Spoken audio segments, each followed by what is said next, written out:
I got so much motherfucking design on right now. Break it down, bring it back, make it clap. I got 3 old thoughts, new block, where that day. Bitches on my line, and you know they come straight. Hold up, what it not, 45, scope it cash like whoa. How you fucking with these hoes up? Assalamualaikum warahmatullahi wabarakatuh. Halo teman-teman, perkenalkan nama saya Digia Fauziah. Pada video kali ini saya akan menjelaskan mengenai UAV atau bisa dibilang dengan kendaraan tak berawak. Nah, Unmanned Aerial Vehicle atau bisa dibilang dengan kendaraan tak berawak yang berfungsi untuk pemantauan bencana, pertanian, serta untuk kebutuhan yang dimanfaatkan oleh teknologi lainnya. Nah, menurut jurnal Teknik Elektro dari Hardy Samuel yang saya baca pada tahun 2018 bahwa pesawat tanpa awak atau UAV merupakan jenis pesawat terbang yang dikendalikan alat sistem kendali jarak jauh lewat gelombang radio maupun remote control. Nah, UAV ini merupakan sistem tanpa awak, yaitu sistem berbasis elektromekanik yang dapat melakukan misi-misi terprogram dengan karakteristik sebuah mesin terbang yang fungsinya ini dengan kendali jarak jauh oleh pilot atau mampu mengendalikan dirinya sendiri.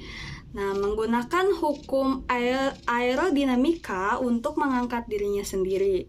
Nah, bisa digunakan kembali dan mampu membawa muatan baik senjata atau sektor pertanian seperti pupuk untuk menyiram tanaman di lahan yang luas maupun muatan-muatan lainnya. Nah, kelebihan dari UAV ini apa sih? Yang pertama, ada cara pengoperasiannya sangat sederhana menggunakan remote control. Yang kedua ini relatif murah. Kemudian yang ketiga ini ada resolusi spasial baik, integritas geometrinya baik. Dan yang keempat, dapat mengambil gambar dari letak kejauhan dan kondisi lahan pertanian.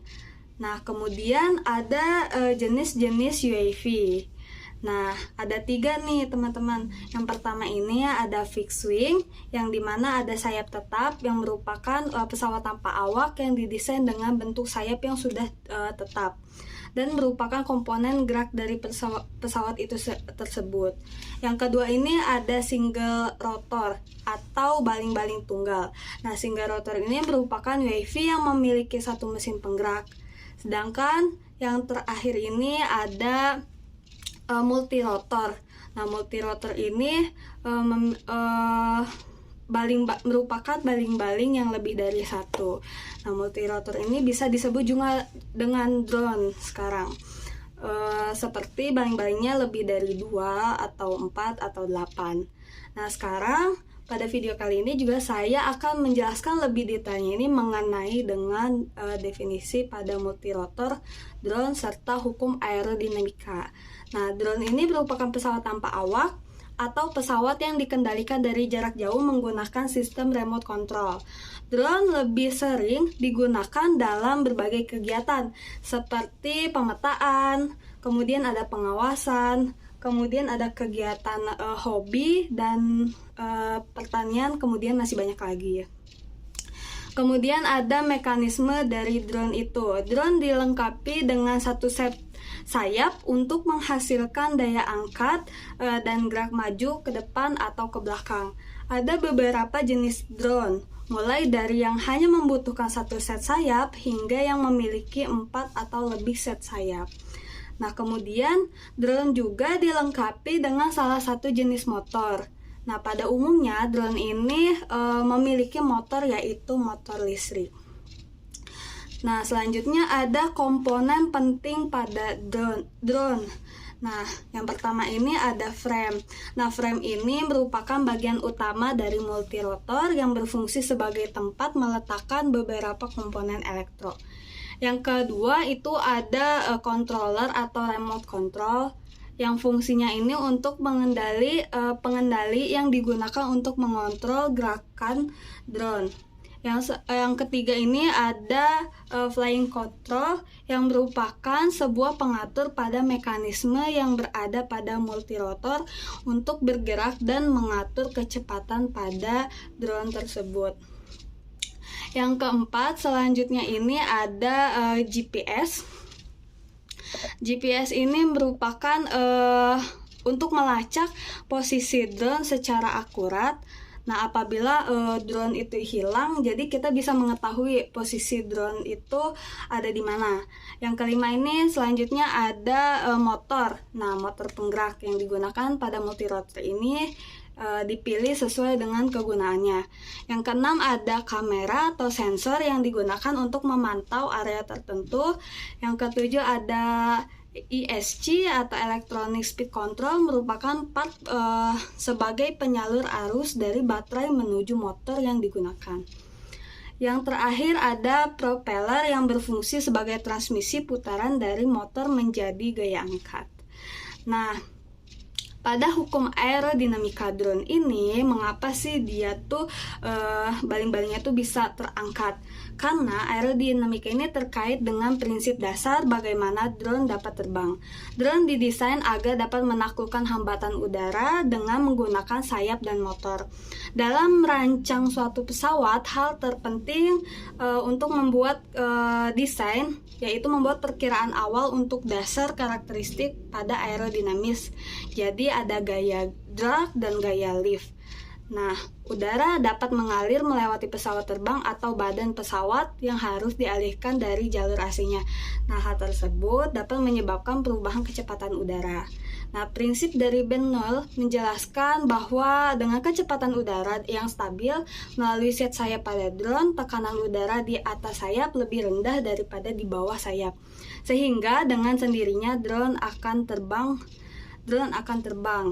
yaitu melawan hukum gaya gravitasi sebesar 9,8. Yang pertama ini ada daya angkat, ada drag atau hambatan, ada yang terakhir ada kontrol atau pengendali, itu pada prinsip aerodinamika. Nah, yang selanjutnya itu mengenai mekanisme pada gaya aerodinamika yang ditimbulkan. Karena gaya aerodinamika ini timbul karena adanya gesekan aliran udara dengan permukaan sayap yang menyebabkan terjadinya perbedaan tekanan antara bagian bawah dan atas sayap. Jadi seperti tadi itu melawan hukum gaya gravitasi yang harus lebih tinggi.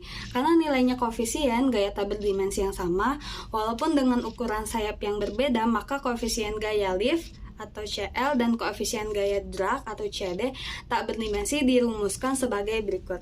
Nah, gaya yang ditampilkan ini CL dan CD. Nah, rumus ini untuk mengetahui keakuratan dari nilai gaya lift dan drag pada aerodinamika. Jadi berapa besar gaya yang ditimbulkan pada si baling-baling tersebut untuk dapat bisa terbang ke atas. Nah, salah satu faktor utama yang mempengaruhi drag total dari suatu pesawat terbang adalah hambatan terinduksi atau induced drag. Nah, induced drag ini dihasilkan sebagai konsekuensi sayap untuk menghasilkan gaya angkat.